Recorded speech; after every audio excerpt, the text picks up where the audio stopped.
If you love Baltimore sports, you'll love WNST.net. Catch you on TV? Oh, boy. I catch you too. Well, we're all over. It's a brother. What's that Peyton Manning commercial now? Hey, man, it's got to make a living. Got to make a living. The relationship between guys like you know what I mean? You obviously you understand each other more than anyone else. I've always said it's why movie stars marry other movie stars. Right. It's a shared experience that you kind of wink and nod and go, yeah, we both know.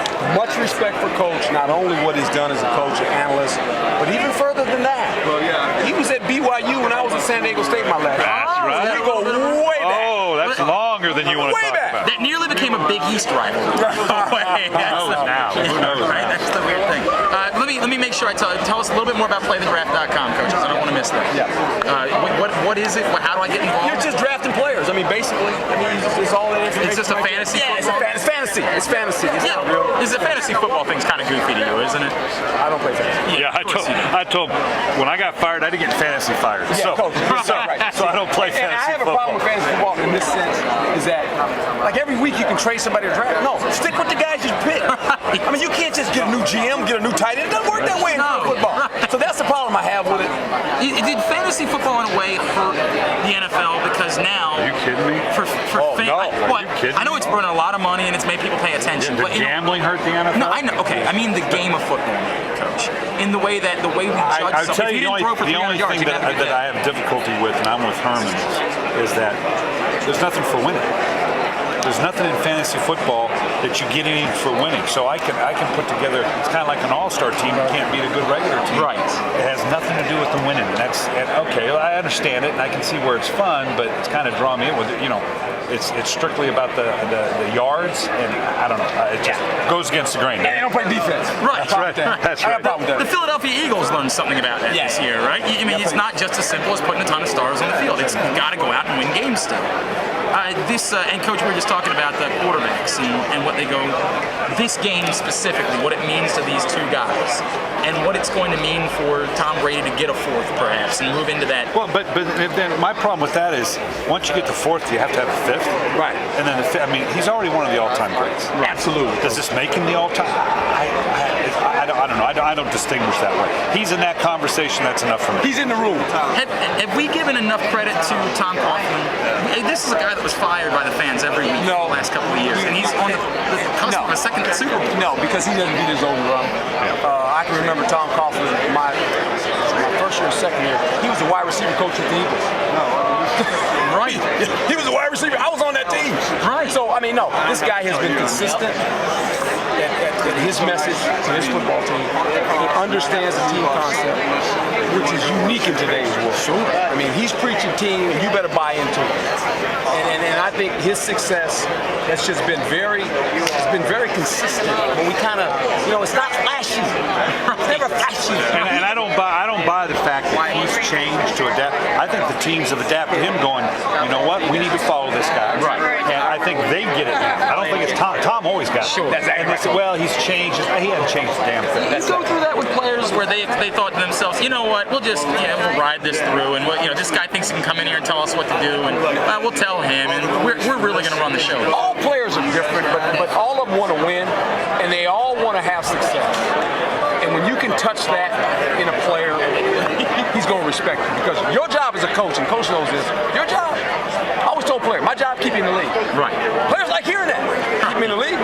And they want the structure. Oh, yeah, they really do. At the end of the day, but at the end of the day, it's okay. But what are you going to do for me? And that you've got to show almost on a daily basis. Is it tough to the players of this generation? That obviously it's Twitter, it's all these things that you guys sort of say, really, what the hell are you doing there? Is it tough still for coaches to be able to get to these young men? I don't think so. I think you have to be able to adjust. I think we see it coming. But even those young players, they walk into a locker room where they have to compete against grown men now. Sure. Pro football, they don't graduate. They have to get cut. This ain't college. When you walk in as a freshman, that guy's going to be going 2 years, not going to be a starter.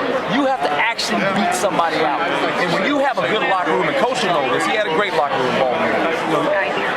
Those guys in the locker room, those veteran guys, you come in there as a rookie, you grab that guy and say, hey man, let me tell you something. This talent that you got is real good, but it's about preparing. We want you to be successful because you can help us make it. But here's the problem I have with it is when you hit that tough time, and that locker room's not right. Oh boy, it's his and I fault. Right. I didn't quite understand that. How that became our fault. Right. You know, you got that, but you know. Well, you shouldn't have let your quarterback in. Yeah, right. Well, you shouldn't have lost that game. Yeah, that's the part of it that the really good teams do fight through. He is Brian Billick. He's Herm Edwards, coach. I know that you have to you've got like 100 more of these things. Playthedraft.com is the website, and you're not even a fantasy football guy. No. But if you are a fantasy football guy, the way to do it is playthedraft.com. Yeah, and draft quarterback. Coach, good seeing you, man. Coach Billick knows a thing or two. He knows that, doesn't he? Exactly. It's a poster child. You better draft him. Well, you haven't done anything this week, have you? No, nothing. I'm just hanging out, man. How do you even have 3 minutes? I don't even know how you do. Hey, what can I say? For you guys, anytime. Is this yearly you coming over here to tell me, is this a performance evaluation? Is that what it is? Well, I was wanting to see how you handled her. Because handling the revs hard now. Right. You got to do that just right. Well, so how'd you think I did? You did excellent. See, this is good. This is good. This helps me out. Okay, you're collecting cards. They never give me any. I guess maybe you're more important. No. That's what it is. Another couple minutes here with Brian Billick as we wrap up this segment on WNST. Coach, since we talked to you last, we have heard that Giants players. Yesterday? I know. Is this breaking news? This is the great. Not every listener listens. So. Don't tell me that. Well, not every. Most of them, because we're really good. The Giants, a couple of Giants players apparently went out last night. That's the story. That's the rumor. That's the couple of them were out. Wednesday. Right? Is that overblown? What do you think they did on Wednesday night when they were home? Probably went out. Okay. And you know what our routine was here. Sure. We had curfew, no bed check, but we had curfew when we normally had curfew.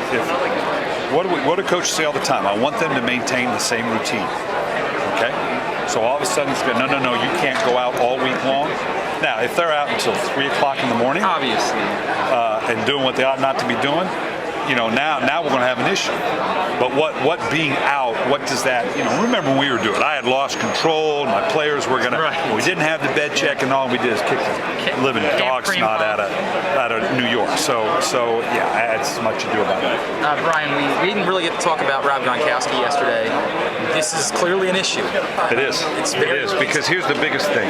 The assets you've got to put on Rob Gronkowski, just a DB, he's going to out-muscle. Right. Put a linebacker or safety on him, he's going to out-athleticism. If the ankle slows him down to where you can put, say, just that linebacker on him, that's going to be a huge difference for the New York defense. If you are, let's go back to Brian Billick, the offensive coordinator. Do you need to take a shot at Julian Edelman right away in this football game? I'll be interested to see if they really put Julian on the slot guy.